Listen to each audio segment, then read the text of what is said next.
Hello students, welcome to commerce summary. और आज हम इस वीडियो में बात करने वाले हैं क्लास 12th अकाउंटेंसी की book T S Grewal 2021 and 22 edition के बारे में।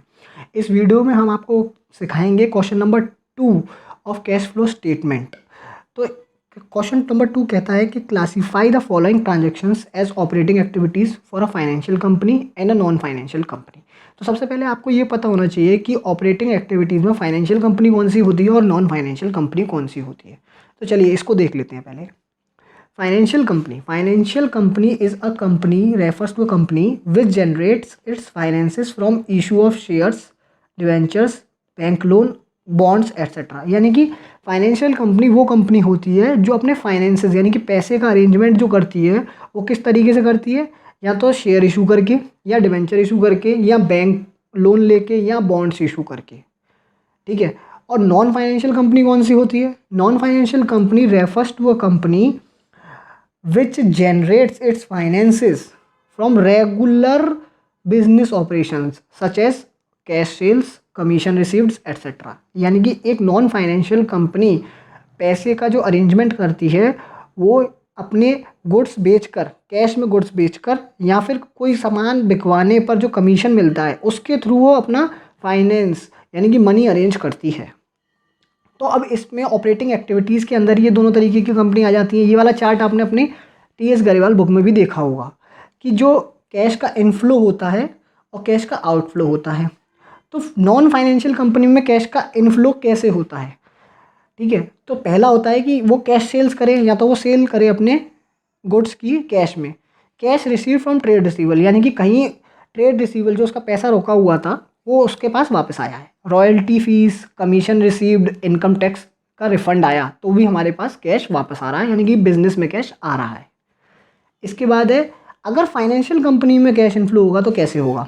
तो मैंने बताया था कैसे हो सकता है। वो सिंपल सी बात है कि या तो वो शेयर्स इशू करेगा यानी कि proceed from sale of securities, या तो वो डिविडेंड रिसीव करेंगे या इंटरेस्ट रिसीव करेंगे डिवेंचर पे, या फिर वो ब्रोकरेज रिसीव करे। अगर फाइनेंशियल कंपनी है तो हो सकता है वो सेल कराने का काम हो उसका स्टॉक का, तो वो ब्रोकर हो सकता है। तो ब्रोकर होगा तो वो ब्रोकरेज रिसीव करेगा। ठीक है। नेक्स्ट, अब बात करते हैं कैश आउटफ्लो की कि कैश जा कैसे सकता है हमारी बिजनेस में से। तो अगर नॉन फाइनेंशियल कंपनी है तो कैश कैसे जाएगा? हमने कोई परचेज़ की, कैश परचेज़ करी, कोई रॉ मटेरियल परचेज़ किया।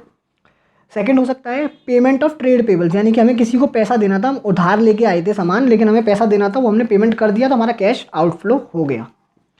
थर्ड है पेमेंट ऑफ ऑपरेटिंग एक्सपेंसेस, यानी कि बिजनेस चलाने में जो एक्सपेंसेस होते हैं उसको पे करते हुए हमारा कैश आउटफ्लो हो गया, यानी कि चला गया हमारे बिजनेस में से। फोर्थ है payment of salary and wages, यानी कि हमने अपने एम्प्लॉयज़ को सैलरी या वेज दे दिए।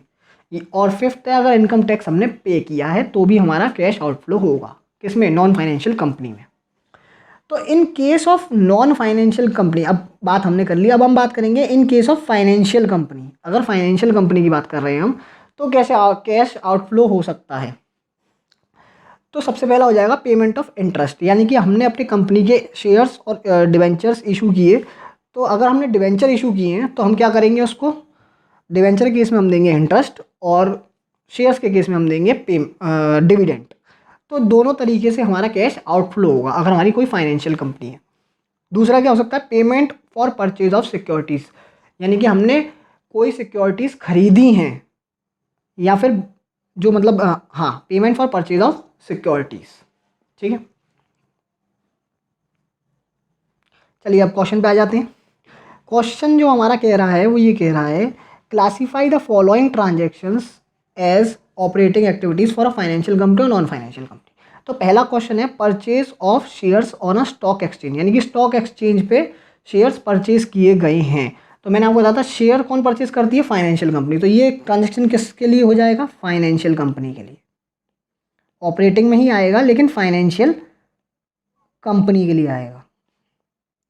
दूसरा हो जाएगा dividend received on share, dividend हमें रिसीव हुआ है, रिसीव हुआ है ऑपरेटिंग में आएगा। फाइनेंशियल कंपनी होगी तभी वो रिसीव कर रही है, तो फाइनेंशियल कंपनी का आया है डिविडेंट, तो फाइनेंशियल कंपनी, ये भी फाइनेंशियल कंपनी का ट्रांजैक्शन हो जाएगा,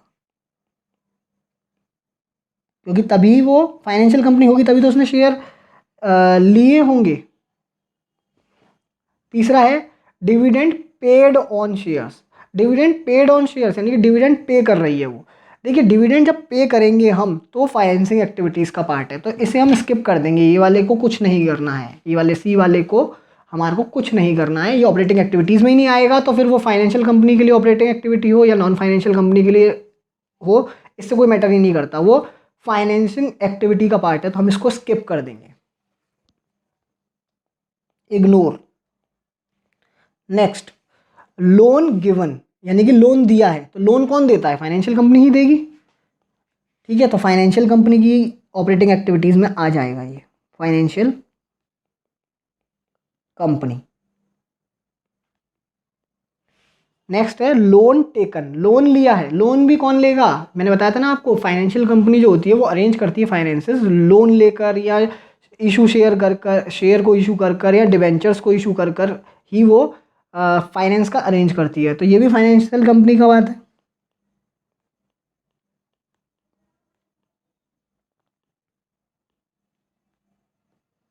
नेक्स्ट है इंटरेस्ट पेड ऑन बोरोइंग्स, यानी कि हमने जो लोन लिया उसके ऊपर हमने वापस करना है इंटरेस्ट, तो ये भी फाइनेंशियल कंपनी ही करेगी, क्योंकि फाइनेंशियल कंपनी ही लोन लेती है अपने फाइनेंस अरेंज करने के लिए, तो पैसा रीपेमेंट भी तो वही करेगी ना जो लोन लेती है, तो ये भी फाइनेंशियल कंपनी ही हो जाएगा।